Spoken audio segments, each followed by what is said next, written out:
Section 4. You will hear a talk about honeybees and honey production to a group of amateur beekeepers. First, you have some time to look at questions 31 to 40.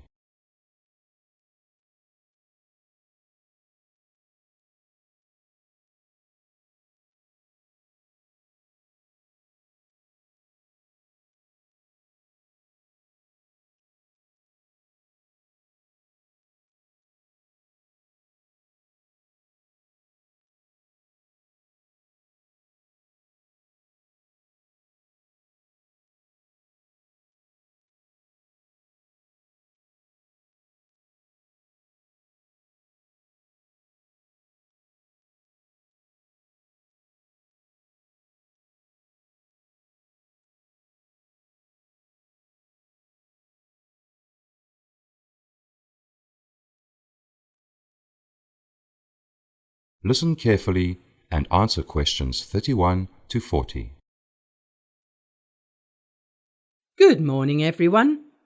My name is Emily Ricker, and I'm president of the Rockbridge Amateur Apiculturist Society. I'm glad to see so many new amateur beekeepers here today for our Society's annual Beekeeping Symposium. Today, I'll be focusing on the alarming disappearance of honeybees from our ecosystems, the role that supplementary feeding plays in honey production, and how to improve the health of your bee colonies. Now, we all know that honeybees play a significant role in the food chain. When they go about their business of collecting plant nectar so that they can make honey, they transfer pollen from flower to flower, thereby assisting the flower which they pollinate to reproduce. This enables flowers and trees to produce seeds and eventually new plant life, which preserves many of our food crops. To highlight just how important honeybees are, it must be noted that they pollinate 70 of the top 100 human food crops. A bee colony produces new worker bees continuously during the spring. Reproduction continues over the summer, but it comes to a virtual standstill during the winter. Typically, a bee colony declines by 10% over the winter and replaces its lost bees in the spring. In a bad year, it might lose 20% of its bees.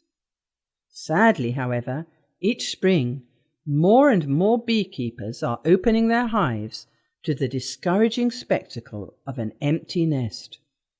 Scientists have even given a name to this phenomenon: colony collapse disorder, otherwise known as CCD, and recent studies have shown that it affects as many as 30% of all hives.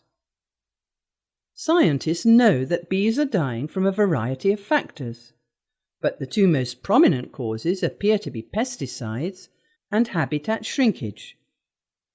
Biologists have found more than 150 different chemical residues in honey samples collected from across the country. Chemical companies, however, advocate no change in pesticide policy. After all, selling chemicals to the world's farmers is a highly profitable business.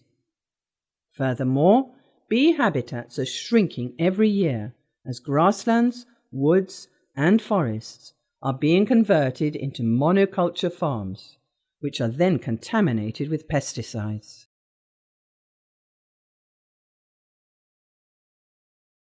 Regarding their diet, bees, like people, need to eat every day, all year long, and what they eat directly affects the quality of the honey they produce. When adverse weather conditions prevent the bees from getting to natural flower nectar, beekeepers feed them to prevent them from starving. In autumn and winter, they are usually fed sugar syrup, but if you have raw honey stored from previous harvests, it is vastly preferable to feed this back to your bees. This should be done for two reasons. Firstly, many scientific studies and research papers have proven that sugar syrup weakens the bees' immune system, thus making them more susceptible to toxic pesticides. Secondly, After consuming sugar syrup, bees make honey which cannot legitimately be sold as pure honey, because it contains traces of refined sugar. So, when the time comes to harvest your new honey crop, please don't be greedy. Leave your bee colony enough honey to see them through the winter, even if it means collecting and selling less honey. Generally, our honey harvesting habits need to change along with how we treat our bees. What you should do is educate yourselves on how to raise your bees naturally. You could start by doing research on the internet about natural beekeeping practices. When I joined this association 20 years ago, I bought a book called Saving Bees by Samuel Jones. You probably haven't heard of him, but he has 40 years' experience in this field. He uses only natural beekeeping techniques, and his book shows that giving priority to what's good for your bees can go hand in hand with running a profitable business. Given the honeybee's current distress, I think we should all adopt his techniques.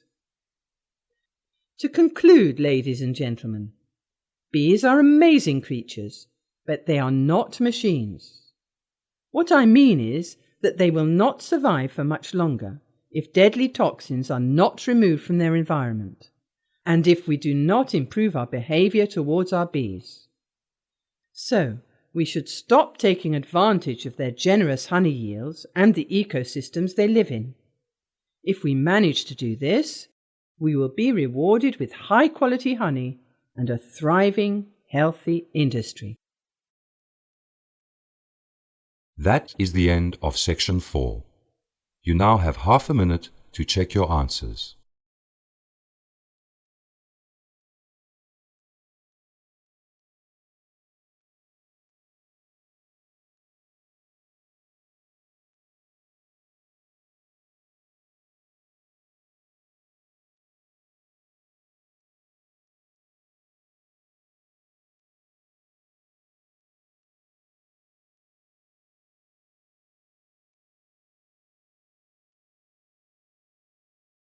That is the end of the listening test. You now have 10 minutes to transfer your answers to the listening answer sheet.